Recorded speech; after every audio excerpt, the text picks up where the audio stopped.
I appeal to the world. I'm Mishal. I'm a victim of a divided Kashmiri family.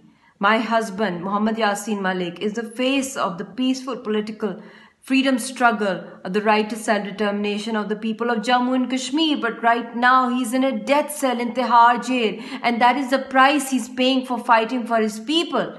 And please save my husband. I appeal to United Nations Secretary General. I appeal to the Human Rights Commissioner, to the ICRC, to Amnesty International, to Human Rights Watch to please take up the case of my husband and save him. What is his crime? What has he done? He's asking for a legitimate right which was promised and enshrined in the United Nations. He is a political prisoner. Even prisoners have rights, but he has no counsel access. He's been slapped with Public Safety Act.